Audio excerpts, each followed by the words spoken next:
কি হয়েছে সেটা তো বলবে। আরে বাবা বললে হবে না, আপনাকে দেখাতে হবে। কি দেখাবে তাড়াতাড়ি দেখাও, ওদিকে আবার উনি অপেক্ষা করছে আমার জন্য। শোনো, জব্বর যদি কিছু দেখাতে না পারো তোমার ব্যবস্থা আমি করবো। বাবা আগে দেখুন তারপর বলবেন জব্বর কিনা খবরটা। হ্যাঁ ওই দেখ আমার বলে 1 মিনিট।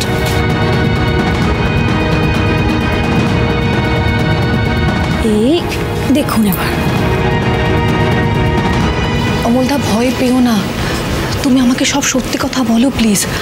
তোমাদের ভালোবাসা যদি সত্যি হয় তাহলে আমি কথা দিচ্ছি শিলাদিকে বিয়ের জন্য আমি রাজি করাবো। কিন্তু আমাদের বাড়ির ড্রাইভার ওর বিয়ে নিয়ে আমি কেন মাথা ব্যথা করবো? আরে বাবা অমলদার সাথে শিলার বিয়ে হবে, আপনি দিদি ভাইয়ের কথাটা ভালো করে শুনুন না।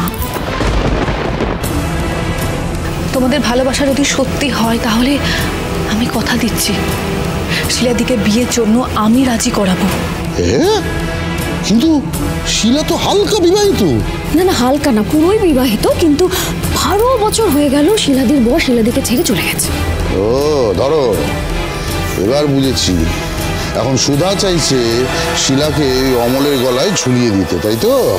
তার থেকেও মজার কথা কি জানেন, ঠাম্মি না অমলদা শিলাদিকে একসাথে দেখে ফেলেছে, আর এই ব্যাপারটা ঠাম্মির একেবারেই পছন্দ হয়নি। স্বাভাবিক। বাবা বাবা, মানে সুধা যেরকম তেজকে ফাঁসিয়েছে ও চায় শিলা এবার অমলকে ফাঁসা। মানে ও বেসিক্যালি শিলাকে একটা নতুন বিবাহিত জীবন উপহার দিতে চায়। আসলে মেয়েটা না চাইছে সবার কাছে মহান হতে, খুব চালাক তো। ও এইভাবে সবাইকে হাতের মুঠোয় রাখবে যাতে কেউ ওর বিপক্ষে যেতে না পারে, আর আস্তে আস্তে এই পুরো বাড়িটাকেও নিজের কবজায় নিতে পারে। সেগুড়ে বালি, সেগুড়ে বালি, এই বাড়ির একটা ধুলোপোনাও আমি ওর হাতের মুঠোয় করতে দেবো না। আচ্ছা ইন্দ্রজিৎ বাবু, আমার আপনার দুজনেরই যখন শত্রু এক, তখন আমরা আলাদা আলাদা কেন লড়াই করছি বলুন তো?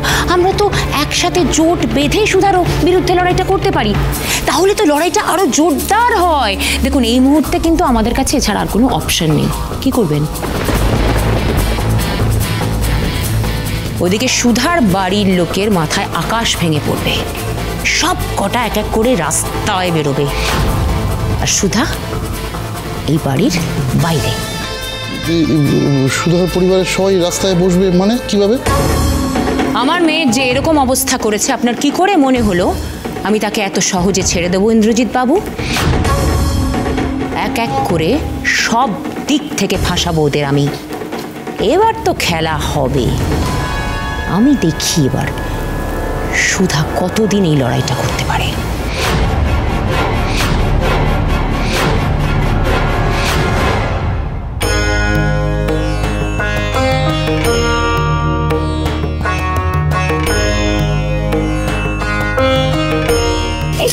মা মা প্রণাম করতে নেই ঠাকুরের সামনে, সৌরঘর আলো করে থাকো মা।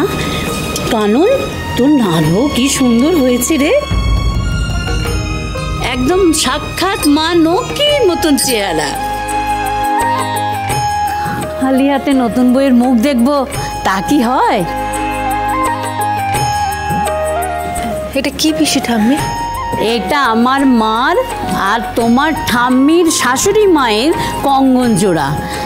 এটা আমাদের বাড়ির অমূল্য গয়না, এটা এতদিন আমার কাছে ছিল বুঝলে, এটা আজ থেকে তোমার দায়িত্ব। ওমা এ কি তুই এটা ছো মেরে নিয়ে নিলি কেন? আমি তো নাত বউকে দিয়েছিলাম। না না, এই পুজো বাড়ির ব্যস্ততার মধ্যে কোথায় না কোথায় ফেলবে, ভুলে যাবে, তারপর এটা আমার কাছেই থাক। হ্যাঁ সেই ভালো। আসলে এটা তো শুধু গয়না নয়, এটা আশীর্বাদ। এটা ঠাম্মির কাছে থাকলেই ভালো। এখনকার দিনের মেয়েরা কোনো জিনিস পেলে একবারে ছো মেরে নেয়, আর এই প্রথম দেখছি কেউ নিজের ভাগের জিনিস হাসি মুখে অন্যের হাতে তুলে দিচ্ছে। তো নজর আছে বলতে হবে, কি সুন্দর নিয়ম করে পুজো করছে, বরণ করছে। এখনকার দিনে তো এরকমই দেখাই যায় না। কোনো লোভ নেই আশীর্বাদী গয়নাটাও তোর হাতে তুলে দিতে বললো। একবারে সুন্দরী, নিষ্পাপ, নিষ্কলঙ্ক, ঠিক যেমনটি তুই চেয়েছিলিস।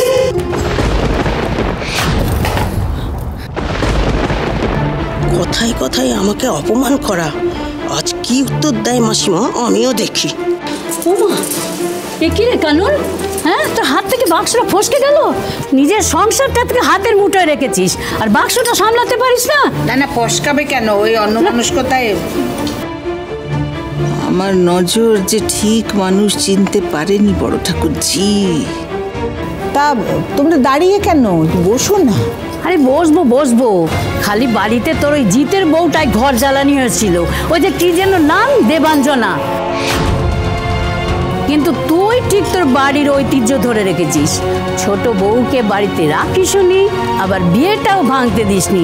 আজকালকার মেয়েদের তো কথায় কথায় ডিভোর্স, একটু মানাতেও শেখেনি। সে মানে জিৎ বাবুর বউ বাড়ি ছেড়ে চলে গেছে।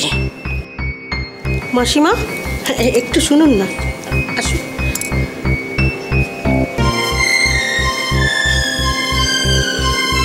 বলছি মাসিমা, আপনি তো আমাকে ধমকিয়ে চুপ করিয়ে দেন, কিন্তু এই বাড়ির কেচ্ছে কেলেঙ্কারির কথা আর কতজনের থেকে আড়াল করবেন শুনি?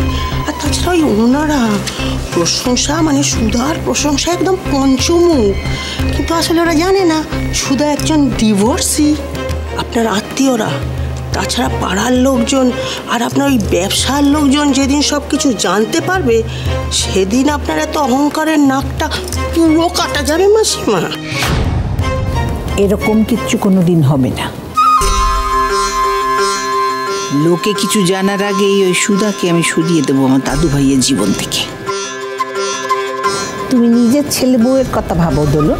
তাদের নিজের ঘরে তুলতে পেরেছ? এই কানন দেবী তার নিজের সংসারে রাশ টানতে জানে।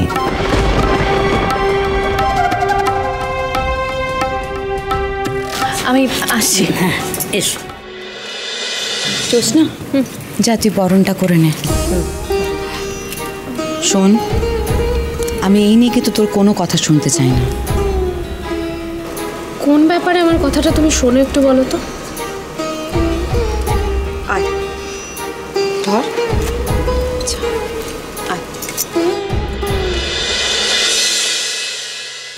মিস্টার বসু মল্লিক যে কি করার চেষ্টা করছেন কে জানে। তুমি ঠিক আছো? মা দুর্গা না ওর পুজো নিয়েছে, না ওর কোলে একটা সন্তান দিয়েছে।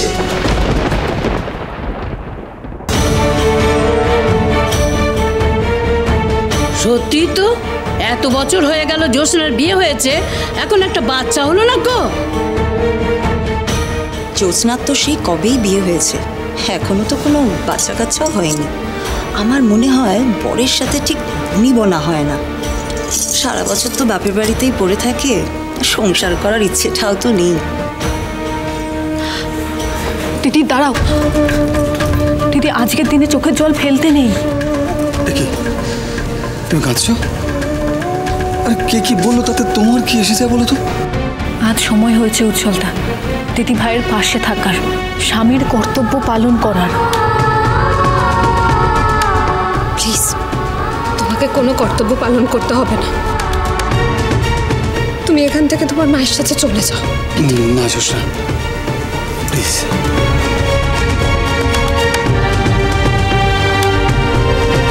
মা, জ্যোৎস্নার কোল আলো করে এখনো সন্তান আসেনি, কারণ আমরা সন্তান চাইনি তাই।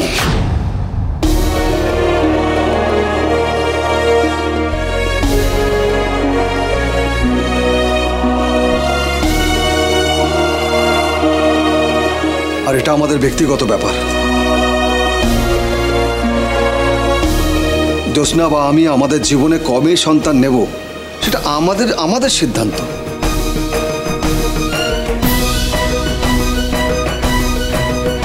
আমার স্ত্রীকে এই নিয়ে কেউ কোনো কথা বলুক, সেটা আমি চাই না।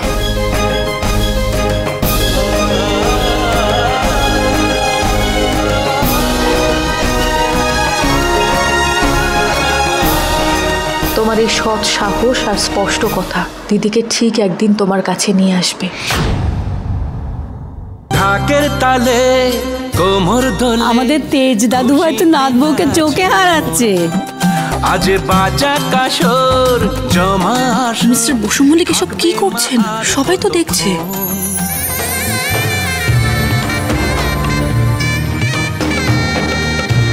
তেজ বসু মল্লিক কাউকে ভয় পায় না, প্রমাণ করে দিলাম তো।